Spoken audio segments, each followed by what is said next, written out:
सीधे आपको रायबरेली की तस्वीर दिखाते हैं, जहां बीजेपी की तरफ से उम्मीदवार हैं दिनेश प्रताप सिंह, योगी सरकार के मंत्री हैं, वोट डालने के लिए पहुंचे हैं पोलिंग बूथ पर। दिनेश प्रताप सिंह ने वोट डाल दिया है और इसके बाद क्या कह रहे हैं सुनते हैं।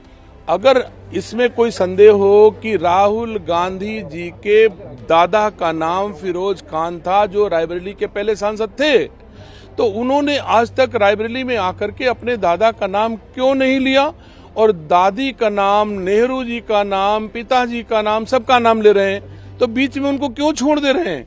क्या राजनीति इस स्तर की गिर जाएगी कि जिसके नाम से वोट न मिले तो आप दादा में कहना मना कर दो, दादा मानना मना कर दो, तो ये तो आना संभावित है। मुझे ये रायबरेली राहुल गांधी, प्रियंका गांधी, सोनिया गांधी को बड़े करीब से देखा, हो सकता आप पहली बार आए हो, और वो तो आते जाते ही रहते हैं। जैसे अमेठी आए थे, आप रह गए थे जीत हासिल करने से। 5 सालों में क्या ऐसा बदला है कि आपको कॉन्फिडेंस इस बार जीत का मुकाबला आपका राहुल गांधी से? 5 लाख तो नहीं था, 1,63,000 था, 2 लाख नहीं, 1,63,000 था। लेकिन आप ये भी देख सकते हो कि 2 सांसदों वाली पार्टी भारतीय जनता पार्टी मोदी जी के नेतृत्व में आज की दुनिया की सबसे बड़ी पार्टी के रूप में स्थापित है। तो अगर 2019 में 1,63,000 कम रहा होगा तो 2024 में 3 लाख बढ़ भी गया होगा। जैसे हमारी पार्टी ने ग्रो किया है, वैसे रायबरेली में भी हमारी पार्टी ने ग्रो। क्या अंतर रहेगा इस बार आपको आपकी जीत में? मैं तो समझता हूं कि कोई कहीं किसी भी गांव में, किसी भी शहर में कांग्रेस पार्टी भारतीय जनता पार्टी का मुकाबला नहीं कर पा रही है। एजेंट तक नहीं है किसी। प्रियंका गांधी ने काफी मेहनत की यहाँ पर रहकर, और राहुल गांधी भी पहुंच रहे हैं वोटिंग वाले दिन। इससे कितनी चुनौती आपकी? साहब, प्रियंका गांधी बहुत मेहनत करी है, बहुत पसीना बहाई है। 2017 में भी, 2022 में भी। आप 2022 का परिणाम विधानसभा का देख लो, 5 विधानसभा में प्रियंका गांधी के खूब पसीना बहाने के बावजूद भी पूरे जनपद में, पूरी लोकसभा क्षेत्र की 5 विधानसभाओं में कुल 1,24,000 वोट मिला है। इतनी हैसियत प्रियंका गांधी की पूरी लोकसभा। आखिरी बात, वोटिंग वाले दिन आप राहुल गांधी के दादा का नाम लेकर के मैसेजिंग करने की कोशिश कर रहे हैं, इसके पीछे आपकी क्या स्ट्रैटेजी? मैं समझता हूं आपके सवाल के जवाब में कह रहा हूं, मैं क्यों उनके नाम ले लूंगा? मेरे लिए कौन सा कम है? हम अपना मोदी, योगी, अमित शाह का नाम लेंगे, उनके दादा का नाम लेने की मुझे क्या जरूरत है? बात करेंगे अब सारण की, हाई प्रोफाइल सीट जिस पर सभी की निगाहें हैं कि सारण में क्या होगा। चूंकि लालू यादव की बेटी रोहिणी आचार्य यहां से आरजेडी की उम्मीदवार हैं और उनके सामने राजीव प्रताप रूढ़ी, बीजेपी के कद्दावर नेता जो केंद्र में मंत्री भी रह चुके हैं। और आज की सुबह रोहिणी आचार्य क्या कह रही हैं, हमारे सहयोगी शशांक ने बातचीत की है, आपको सुनवाते हैं। लोकसभा चुनाव के 5वें चरण में सारण में वोटिंग शुरू हो गई है। हमारे साथ रोहिणी आचार्य हैं, आरजेडी प्रत्याशी। मैडम, लोकतंत्र का महापर्व है, वोटरों से क्या अपील? लोकतंत्र का महापर्व है आज। आप सभी सभी मतदाताओं से, बड़े बुजुर्ग, जितने मेरे भाई बहन हैं, सभी से आग्रह है कि आप लोग अपने निकटतम मतदान केंद्र पे जाकर के अपना मत का अधिकार का प्रयोग करें और अपना उज्जवल भविष्य की ओर अपना कदम बढ़ाएं। क्या बड़े मुद्दे आपको चुनाव में लग रहे हैं? बेरोजगारी, बढ़ती हुई महंगाई और संविधान पर जो खतरा है वो तो है ही, और साथ में सब कोई को अपने अधिकार, अपना हक, आवाज़ उठाने का जो अधिकार बाबा साहब भीमराव अंबेडकर जी ने जो दिया है, उसकी लड़ाई चल रही है। रूढ़ी से मुकाबला है, वो भी 4 बार जीते। आपके पिताजी भी यहाँ से 4 बार सांसद रहे हैं। आप लोग का ये एक पारंपरिक सीट रहा है। हाँ, तो रूढ़ी अंकल जी मेरे अंकल समान है, मेरे अभिभावक हैं। तो मुझे पूरा यकीन है कि आज रूढ़ी चाचा जी मुझे आज अपनी इस बेटी को आशीर्वाद देने का काम करेंगे। कहीं ना कहीं चुनाव को बाहरी बनाम स्थानीय बना रहे थे, आपको बाहरी बता रहे हैं। जो बाहरी बनाम स्थानीय बता रहे हो, स्थान पे रहते कहाँ हैं? यहाँ की तो जनता बता रही है। रहते दिल्ली में, उनके सारे बाल बच्चे दिल्ली के पैदाइश है, दिल्ली के पढ़ाई लिखाई किया हुआ है, तो वो क्या बोलेंगे? पहले अपने घर में अपने आप को झांक ले, फिर दूसरे के बारे में बात करें। महंगाई और रोजगार अब एक बड़ा मुद्दा बता रही है, लेकिन तेजस्वी भी बार बार कहते हैं कि पीएम मोदी मुद्दों पे बात नहीं करते हैं। मंदिर, मस्जिद, हिंदू मुस्लिम मंगलसूत्र की बात पीएम कर रहे हैं। सो बताएं कि हर साल 2 करोड़ रोजगार देने का वादा था, उसका क्या हुआ? महंगाई कम करने के लिए आपने क्या किया? तेजस्वी बार बार सवाल उठा रहे हैं। सही बात है। साथ साथ तेजस्वी के साथ साथ पूरे बिहार की जनता, पूरे भारतवर्ष की जनता पूछ रही है कि क्या हुआ आपका, जो 10 साल से आपने जो वादा किया था उसका क्या हुआ। 2 करोड़ रोजगार का आपने वादा किया था, उसका क्या हुआ? 15-15 लाख रुपए का जो बात किए थे, क्या हुआ? बिहार को स्पेशल पैकेज का बात किए थे, क्या हुआ? मेरे मढ़ौरा सारण में चीनी मिल, एक प्रधानमंत्री चीनी मिल का फैक्ट्री तक नहीं खुलवा सके, तो फिर क्या बात करेंगे वो? क्या स्थिति 40 सीट पर बिहार में लग रही है? 40 सीट पे हमारी यहाँ की बिहार की जनता लड़ रही है। इस बार जनता को अपना हक अधिकार मिल कर के रहेगा। जनता इस बार पूरी तरह से जागरूक हो गई है, एकजुट हो गई है और इनका मुंह तोड़ जवाब देने का काम करेगी। ये जो बीजेपी की तरफ से कहा जा रहा है कि राम मंदिर बना, धारा 370 हटा, क्या आपको लग रहा है कि चुनाव लोकल मुद्दों पे हो रहे हैं? पब्लिक को लोकल मुद्दों से मतलब है? सही बात है, लोकल मुद्दे पे बात करना चाहिए, तो मुद्दा पे तो इनको बात करना नहीं है। बस खाली मंदिर, मस्जिद, पाकिस्तान, ये वो यही खाली काम करना है, तो इनको करने दीजिए। इनका जो काम है करने दीजिए। मास रेपिस्ट का पीठ थपथपाने का काम करने दीजिए। यहाँ की जनता, महिलाएं सब जागरूक हो चुकी है, सब देख रही है कि कौन किस रेपिस्ट के, मास रेपिस्ट के पीछे खड़ा हुआ है, कौन पहलवान बेटियों के, गुनहगार के बेटे के साथ खड़ा हुआ है। तो यहाँ की जनता, यहाँ की महिलाएं इस बार मुंह तोड़ इनका जवाब देंगी। संविधान क्या खत्म कर सकती है बीजेपी? बार बार आरोप लग रहा है। कोई माई का लाल, जब तक महागठबंधन साथ में है, भारत की जनता साथ में है, कोई संविधान पे खतरा नहीं हो सकता है। एक आखिरी सवाल मैडम, आप अपने पिताजी को किडनी दी हैं, अपने आप में ये उदाहरण है, जीवन दान दिया है, जो पब्लिक में घूमने पर लगता है कि कहीं ना कहीं आपको लेके सहानुभूति जनता में है।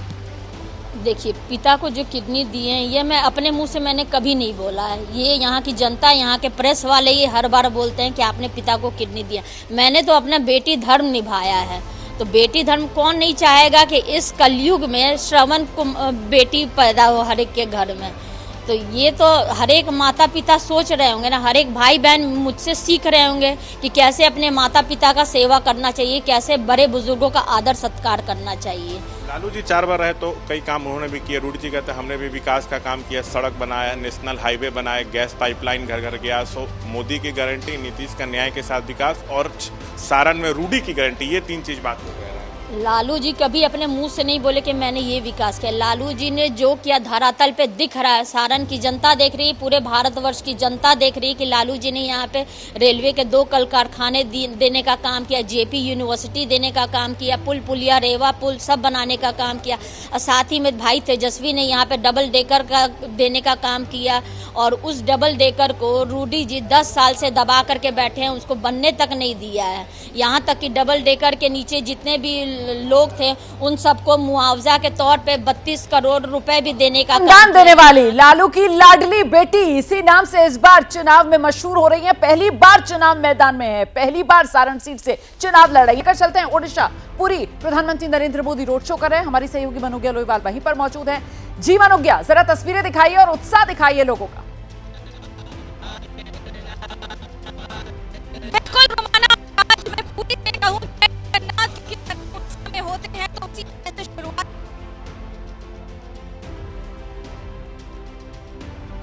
आवाज में दिक्कत आ रही है, मनोज्ञा लोईवाल से हम संपर्क करने की कोशिश करेंगे। फिलहाल ये तस्वीरें आपके सामने हैं। पूरी ओडिशा को वो सीट जहां पर वोटिंग जो है वो अगले फेज में होगी, मतलब छठे फेज में 25 मई को यहां वोट डाले जाने हैं। और उससे पहले प्रधानमंत्री नरेंद्र मोदी का पुरी में ये रोड शो।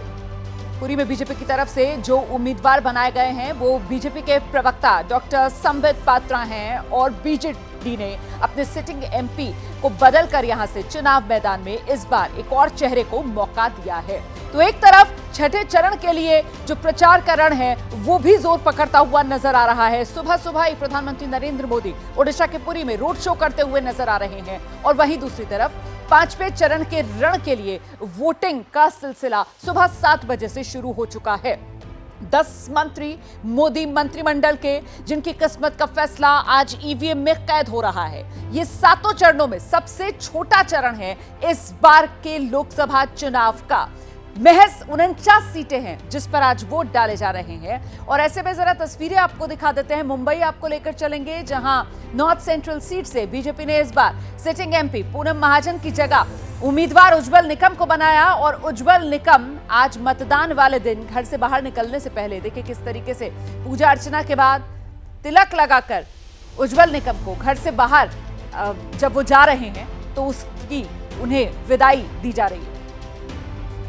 बड़ा दिन उज्जवल निकम के लिए, सुनते हैं जरा क्या कह रहे हैं। मध्ये मतदान होतंय, मुंबईकरांना एक उमेदवार म्हणून आणि मुंबईकर म्हणून काय आव्हान कराल?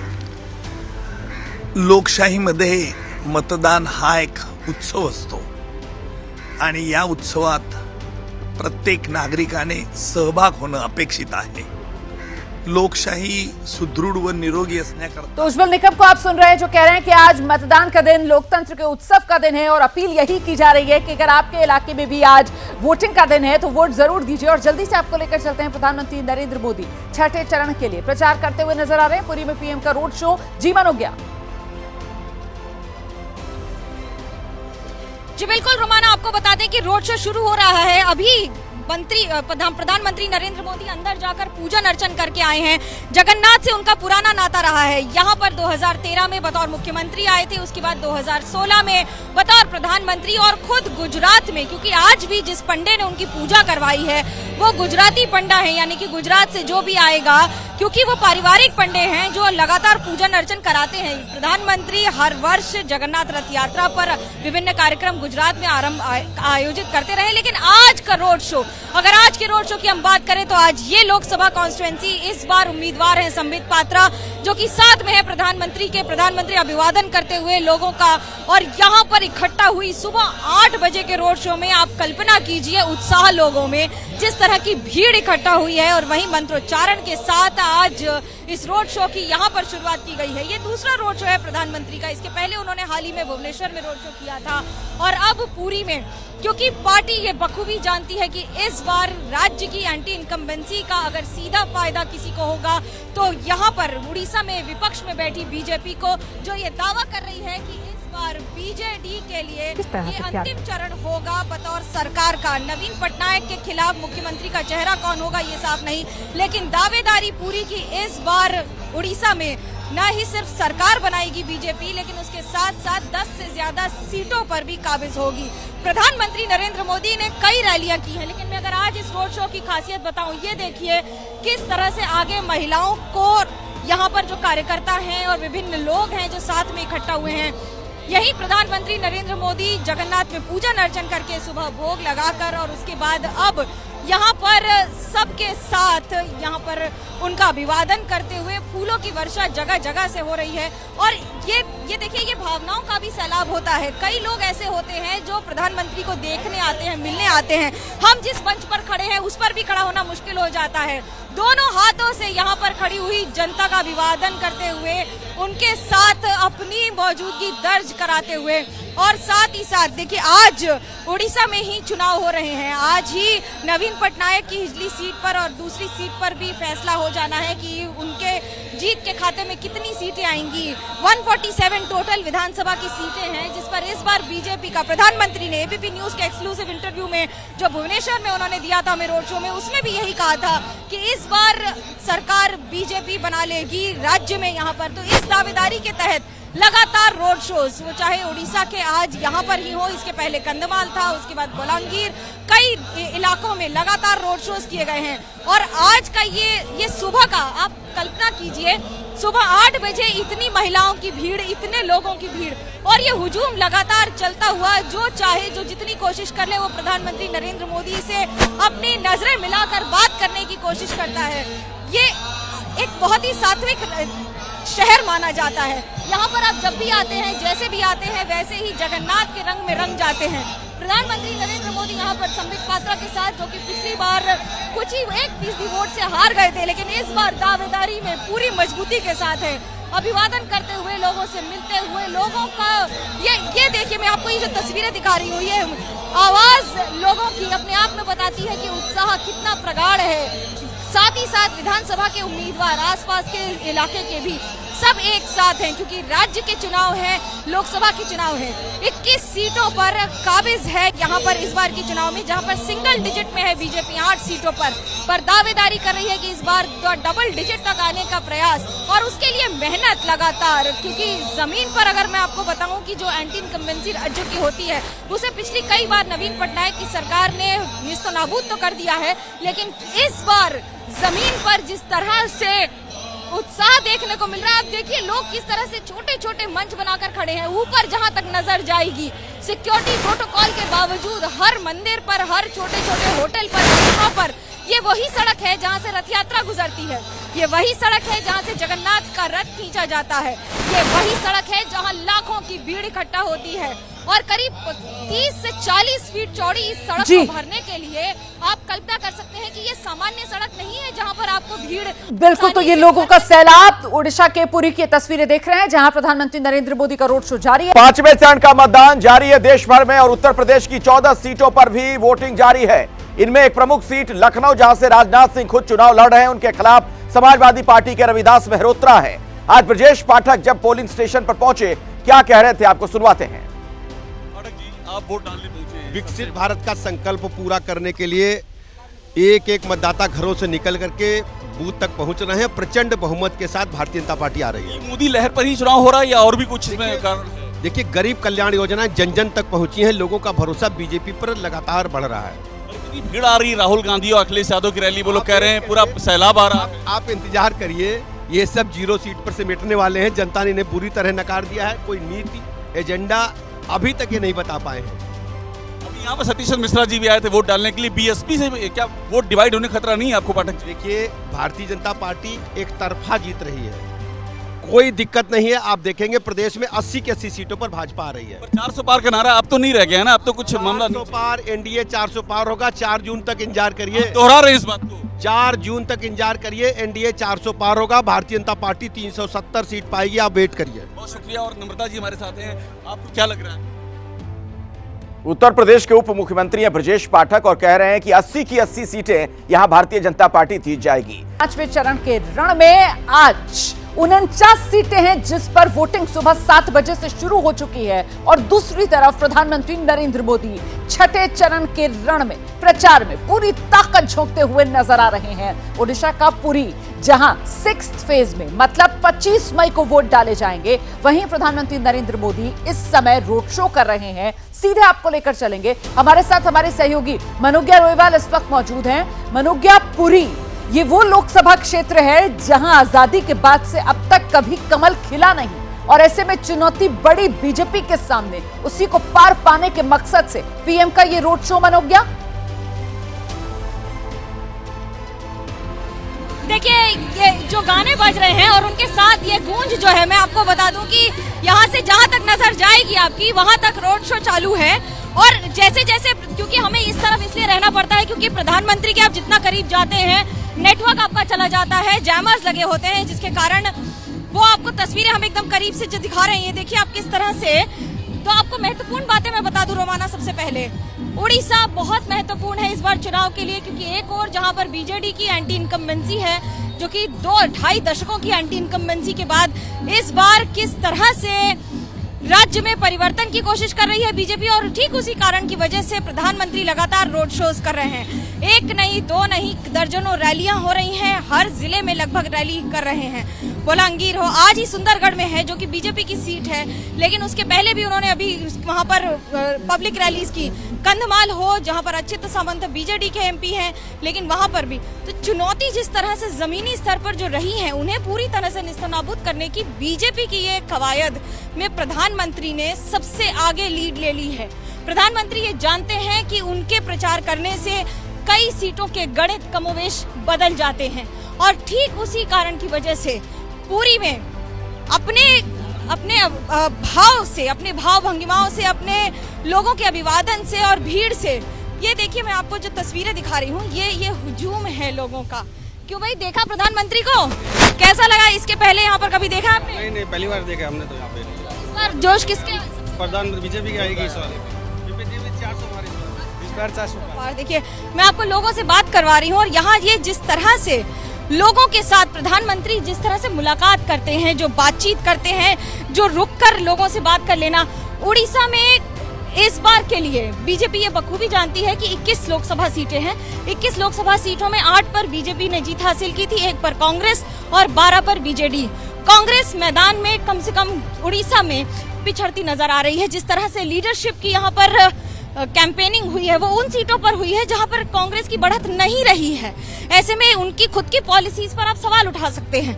लेकिन जब आप बात करते हैं बीजेडी की, तो बीजेडी ने कैंपेन में लगातार, अभी हाल ही में भुवनेश्वर में नवीन पटनायक ने, मुख्यमंत्री हैं, उन्होंने रोड शो किया। लेकिन रोड शो हुआ प्रधानमंत्री के रोड शो के बाद। तो प्रधानमंत्री के रोड शो में जिस तरह से भीड़ उमड़ती है, रोमाना अंदाजा लगाइए कि अगर आप सुबह के 8 बज रहे हो और उसमें भी जिस तरह की लोग, ये देखिए यहाँ पर मैं आपको, यहाँ पे हमें थोड़ा दूर से आपको दिखानी पड़ती हैं तस्वीरें, क्योंकि जैसे ही आप इतनी भीड़ में और इसमें जाते हैं वैसे ही सिग्नल की एक चुनौती हो जाती है।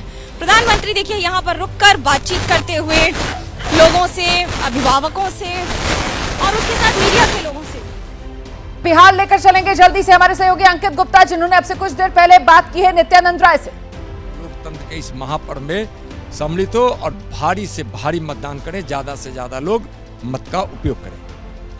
300 पार इंडिया गठबंधन, जमानत जब्त होगी इंडी गठबंधन वाले का, और बिहार में 40 की 40 सीट एनडीए जीतेगी। माननीय प्रधानमंत्री जी के नाम, काम और जय श्री राम का इतना असर है ना कि सब लोग विश्वास जता रहे हैं हमारे माननीय प्रधानमंत्री जी में और बिहार में नीतीश कुमार जी में। नाम काम तो ठीक है, लेकिन जैसे ही जय श्री राम आप बोलते हैं तो विपक्ष यही कहता है धर्म के नाम पर राजनीति।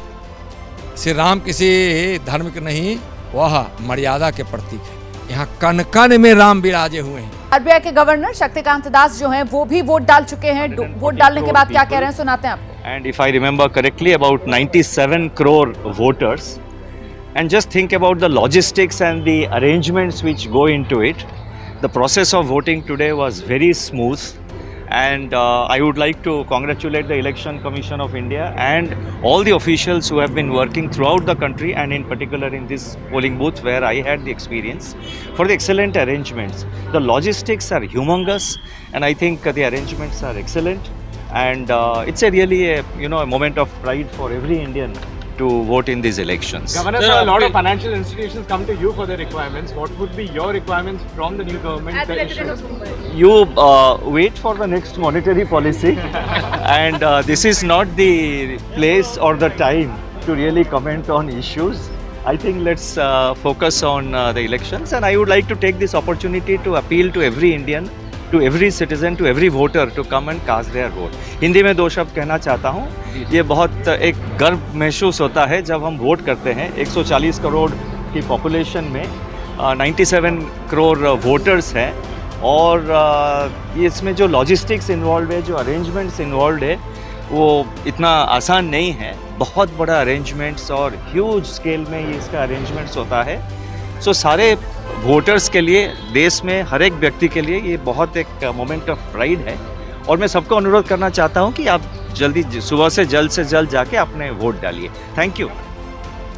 तो आरबीआई गवर्नर को आप सुन रहे थे। शक्तिकांत दास खुद वोट डाल दिया है। लोगों से अपील करते हुए वोट जरूर डालिए अगर आपके इलाके में भी वोटिंग हो रही है तो। और इस बीच ये तस्वीरें आपके सामने हैं, अलग अलग इलाकों की ये 8 तस्वीरें। 49 सीटें हैं कुल जहां वोटिंग हो रही है। इसमें आप सारण की तस्वीर देख रहे हैं, बिहार के हाजीपुर, मुजफ्फरपुर की तस्वीरें आपके सामने हैं। इसके अलावा महाराष्ट्र, मुंबई में वोटिंग हो रही है, वहां की तस्वीरें आप देख रहे हैं। और अगर बात की जाए कश्मीर की तो बारामूला वो सीट है जहां आज वोट डाले जा रहे हैं। वहीं से बांदीपुरा की तस्वीर भी आपके सामने है, पश्चिम बंगाल की हुगली की तस्वीर और उत्तर प्रदेश के लखनऊ की तस्वीर भी आप देख रहे हैं। तो ये अलग अलग इलाकों की तस्वीरें आपके सामने, उत्तर से लेकर दक्षिण तक, पूरब से पश्चिम तक, जहां जहां वोट डाले जा रहे हैं वहीं की तस्वीरें आप देख रहे हैं। महाराष्ट्र की कर लेते हैं। महाराष्ट्र में जो अलग अलग लोकसभा क्षेत्रों पर इस वक्त लोग अपने मताधिकार का इस्तेमाल कर रहे हैं।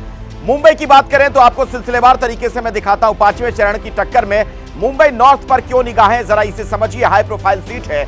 यहां पर पीयूष गोयल एक तरफ है, केंद्रीय वाणिज्य और उद्योग मंत्री, दूसरी तरफ मुंबई कांग्रेस के जो उपाध्यक्ष हैं भूषण पाटिल वो हैं। तो यहां पर क्या कुछ आज सुबह कहा जा रहा है, किस तरीके का मतदान आज देखने को मिला है, पीयूष गोयल ने क्या कहा है, सुनवाते हैं आपको। उत्तर मुंबई में रिकॉर्ड टर्नआउट आएगा और उत्तर मुंबई के मतदाता बड़े जागरूक हैं और जागरूक मतदाता अपनी जिम्मेदारी निभाएंगे। उत्तर मुंबई सीट से लोकसभा के उम्मीदवार पीयूष गोयल हमारे साथ हैं। सर, अब की बार जो है पहला लोकसभा चुनाव था आपका, एक्सपीरियंस कैसा? मेरे ख्याल से बड़ा अच्छा अनुभव था। और लोगों ने जो प्यार, जो स्नेह, जो आशीर्वाद दिया है, उसके लिए मैं सदैव उनका कृतज्ञ रहूंगा। सीधे लेकर चलते हैं कश्मीर बारामूला लोकसभा सीट, जहां से नेशनल कॉन्फ्रेंस के उम्मीदवार उमर अब्दुल्ला क्या कह रहे हैं, सुनते हैं जरा। जान गंवा गया और 2 टूरिस्ट जो हैं वो बाहर से जो आए हुए थे वो जख्मी हुए। हमने बार बार कहा हुआ है कि मेहरबानी करके ये जो टूरिज़्म के हवाले से बात की जाती है कम करो, क्योंकि ये जो दावे किए जाते हैं कि देखो जी कितने टूरिस्ट आ रहे हैं, नॉर्मल है, ये करने से हम टूरिस्टों को खतरे में डाल रहे हैं। मेरी हुकूमत थी, उस वक्त भी टूरिस्ट आते थे, लेकिन हम कभी उनका ज़्यादा जिक्र नहीं करते थे, सिर्फ इसलिए कि हम चाहते थे कि वो यहाँ आए और सही सलामत यहाँ से बाहर वापस घर चले जाएं। ये जो यहाँ मौजूदा हुकूमत की तरफ से ये बार बार टूरिज़्म का जिक्र होता है, देखो जी कितने लाख टूरिस्ट आए, ये है वो है, तो ठीक है, लेकिन जब आप हर एक टूरिस्ट को जो है प्रोटेक्शन दे नहीं सकते हो, और जब हमें मालूम है कि मिलिटेंसी है, तो मेहरबानी करके कम से कम इस मुद्दे पे वो खामोश ही रहें तो बेहतर होगा, क्योंकि जितने टूरिस्ट आ रहे हैं उतने यहाँ से सही सलामत वापस चले जाएं, यही हम सबका जो है मकसद होना चाहिए। पर्यटकों की सुरक्षा को लेकर उमर अब्दुल्ला घेराबंदी करते हुए मोदी सरकार की, और इस बीच आप देख रहे हैं film director Kunal Kohli vote डालने के लिए पहुंचे। रवि जैन उनसे बात कर रहे हैं। तमाम जो देश के युवा हैं इस बार वोटिंग कई जगहों पे कम हुई है, लोगों में उत्साह कम है, आप क्या कहेंगे? मैंने आज सुबह पढ़ा पेपर में कि महाराष्ट्र में और या मुंबई सिटी में 51% वोटिंग रहा है 1991 से। I don't know whether those figures are 45%, ऐसा कुछ आंकड़ा है, 45 से 52% तक का के रेंज में है कि Mumbai cities had a very low turnout. I think that's not fair, that's not right. Mumbai should come out and vote, because ऐसा भी लोग हमेशा ज्यादा उत्साह दिखाते लेकिन कम है इस बार कम है। तो आई डोंट नो, मैं सिफोलॉजिस्ट नहीं हूँ कि मैं बोलूँ कि अच्छा कम है तो इसकी वजह ये होती है, मैं वो सब नहीं बोल सकता, but I think people should come out and exercise their vote. इसलिए नहीं वोट करना चाहिए कि अच्छा मेरे वोट करने से कोई फायदा नहीं होता है, फायदा तो होता है। There is always the benefit of voting. You should never feel कि my one vote will not make a difference. It is your one vote that will make a difference. और हमेशा जो है बॉलीवुड के जो तमाम सितारे हैं, चाहे मेकर्स हों, डायरेक्टर हों, फिल्म मेकर हों, एक्टर्स हों, एक्ट्रेसेस हों, आती हैं। यहाँ भी आमिर, दीपिका वगैरह सब आते हैं। बॉलीवुड हमेशा से आगे रहा है वोटिंग के मामले में। जी, क्योंकि आई फील हम एक्सप्रेस करते हैं अपनी, शायद हम अपनी फिल्मों से ना एक्सप्रेस करें, लेकिन हमारे थॉट से, हमारे विचारों से हम एक्सप्रेस तो करते ही हैं। फिल्में जो है वो एंटरटेनमेंट का माध्यम है, लेकिन हम एक्सप्रेस तो ज़रूर करते हैं। अभी अंदर मुझे निखिल अडवाणी भी मिले, he is also come to vote, and you right, Aamir will also come. So everyone does come to vote. सारे जो लोग हैं जो यहाँ रहते हैं, they all come to vote, and I think that should set an example. अगर आप बॉलीवुड को देखते हो फैशन के लिए या स्टाइल्स के लिए, तो बॉलीवुड को देखो वोटिंग के लिए भी देखो ना, कि हम लोग आते हैं, वोट करते हैं। तो उम्मीद करेंगे कि दिस ऑल्सो, हम यही उम्मीद करेंगे कि आपकी ये जो गुजारिश है कि तमाम लोग वोट डालें, मुंबई कर निकलें, वो पूरी हो। 5वें चरण का जो ये मतदान जारी है, इसमें पश्चिम बंगाल भी बहुत महत्वपूर्ण है, जहां पर इस बार बीजेपी और टीएमसी के बीच आमने सामने का मुकाबला नजर आ रहा है। और अब जिस लोकसभा क्षेत्र की मैं बात कर रहा हूं, बैरकपुर पश्चिम बंगाल में, जहां 2019 में पहली बार चुनाव जीतने वाले अर्जुन सिंह बीजेपी के उम्मीदवार हैं, वहीं उनके सामने है पार्थ भौमिक, टीएमसी के कद्दावर नेता हैं, 3 बार विधायक रहे हैं। तो इन दोनों की यहां पर बड़ी टक्कर देखने को मिल रही है। निधि श्री खुद इस वक्त मेरे साथ बैरकपुर से जुड़ी हुई हैं, उनके पास मैं आपको लिए चलता हूं। पश्चिम बंगाल की लड़ाई इस बार कैसी नजर आ रही है? आज की सुबह मतदाताओं के मन में, उनके दिमाग में क्या चल रहा है, निधि? देखिए, लड़ाई सीधी सीधी पार्थो भौमिक जो कि टीएमसी से उम्मीदवार हैं और अर्जुन सिंह जो कि मौजूदा कैंडिडेट हैं बीजेपी से, और मतलब मौजूदा सांसद है। लेकिन इस वक्त सबसे बड़ी चुनौती है यहाँ की गर्मी। ह्यूमिडिटी इतनी ज़्यादा है कि यहाँ लोग लाइन में खड़े हैं और इनकी शिकायत है कई सारी, और सीधा मैं इन्हीं से बात करूँगी। क्या हुआ है, कितनी देर से लाइन में खड़े और दिक्कत क्या? 1 घंटा हो गया लाइन पे खड़े हैं, लेकिन क्या है, गर्मी में बहुत परेशानी हो रहा है और पसीना पसीना, क्योंकि यहाँ पे एक भी पंखा नहीं है। अगर एक पंखा अगर होता तो कम से कम थोड़ा बहुत सबको राहत मिलता। आप क्या कहेंगे? मेरा सवाल ये है कि चीज़ है जो लाइट लगा के रखा दिन के टाइम में, लाइट का तो कोई ज़रूरत नहीं है। 3 टू पंखा लगाने से आदमी लोगों को थोड़ा आसान होता है। बहुत आदमी लोग क्या कह रहे हैं? इधर आइए सर, ऐसे जोर से बोलने অনেকক্ষণ হয়ে গেছে এবার আমি যাই। এই দেখুন গেঞ্জিটার অবস্থা। क्या दिक्कत हो? दिक्कत हो रही है गर्मी ठीक है। मैं महिलाओं से बातचीत करा दूं। देखिए, चुनाव आयोग से इनकी शिकायत है, क्या कहेंगे? शिकायतें तो कुछ नहीं है, क्योंकि मैं खड़ी हुई हूँ 8 बजे आके, तो मुझे अभी तक वैसी कुछ प्रॉब्लम्स नहीं आई। 8 बजे के हिसाब से मैं अभी यहीं पे हूँ। अब कब तक खत्म होगा उसका तो पता नहीं है। गर्मी तो लग रही है, अब गर्मी का क्या कर सकते हैं, काम भी होगा तो गर्मी में जाके करना है, तो उसके लिए तो ब्लेम नहीं कर सकते हैं। बाकी अंदर क्या प्रोसेस चल रहा है उसका पता नहीं है, उसका जाके ही पता चलने वाला है। क्या लग रहा है? ठीक ही लग रहा है, सब कुछ ठीक ठाक। चुनाव आयोग की तरफ से जो व्यवस्था की गई है उससे नाराज है? सुबह से लाइन में खड़े हैं, पंखा नहीं था, गर्मी में लाइन में खड़े हैं तब से। ठीक है, थैंक यू। क्या कहेंगे? एक ही प्रॉब्लम है, 1 घंटा हो गया है लेकिन लाइन आगे जाने का कोई नाम नहीं दिख रहा है। So that's the only problem I am facing. वो फिर भी सही आ सकता है, but waiting in a Q for an hour, but like Q is not even going up. मैं एक बार दर्शकों को यहाँ जो मतदाताओं की लाइन है वो दिखा दूं, चूंकि अंदर कई पोलिंग बूथ है और इस वजह से मतदाताओं की लंबी कतार, और बंगाल में इस तरीके की तस्वीर अक्सर देखने को मिलती है। पोलिंग बूथ पर मतदाता लंबी लाइन में लगे होते हैं और ये अच्छी तस्वीर जरूर है, लेकिन एक चीज जो परेशान कर रही है यहाँ वो ये कि लाइट की व्यवस्था की गई है, लेकिन पंखे की व्यवस्था ये जो मतदाता है उनको फिलहाल इस बात को लेकर आपत्ति हो रही है कि साहब ये कतार में तो हम खड़े हुए हैं लेकिन कतार आगे बढ़ ही नहीं रही है, रफ्तार जो है वो बढ़ ही नहीं रही है वोटिंग की, इस लिहाज से कि 1-1 घंटे से ज्यादा हो गया है लेकिन अभी तक वोट देने की बारी नहीं आ पा रही है मतदाताओं की। और ये जो बैरकपुर सीट है, यहां से बीजेपी ने एक बार फिर उम्मीदवार बनाया है अर्जुन सिंह को, जिनसे खास बातचीत की है हमारी सहयोगी निधि श्री। इस वक्त अर्जुन सिंह हमारे साथ है, एबीपी न्यूज पर जुड़े हुए। और आज कितनी बड़ी चुनौती पार्थोभौमिक है आपके सामने बैरकपुर? चुनौती कुछ भी नहीं है, लेकिन प्रशासन का यूज करके जो ये हो रहा है ना वो कर रहे हैं सब, और पुलिस वाले उनको मदद करते हैं। क्या शिकायत मिली अभी तक? 123 नंबर, 199 नंबर, 198 नंबर बूथ पर हमारे पोलिंग एजेंट को हटा दिया गया। कौन करा रहा है? पार्थोभौमिक। ऐसे 3 मुद्दे जिन मुद्दों को ध्यान में रखकर बैरकपुर में लोग वोट देने जाएंगे। करप्शन के खिलाफ, सीएए और देश के मजबूत राष्ट्र नेता लाने के लिए। तो यहाँ की जनता, बैरकपुर की जनता आपके नाम पर, अर्जुन सिंह के नाम पर वोट दे रही है या पीएम मोदी के नाम? पीएम मोदी। आप तो पिछली बार सांसद रहे हैं बीजेपी के टिकट से, इस बार क्या आपको भरोसा नहीं है कि आपके नाम पर वोट मिलेगा? नहीं, उस बार भी पीएम मोदी जी के नाम पर हुआ, इस बार भी। क्या भरोसा, आप फिर दोबारा टीएमसी के पास तो नहीं जाएंगे? जनता तो यही पूछ रही है। अरे कोई नहीं पूछ रहा है, आप खाली पूछ रहे हैं।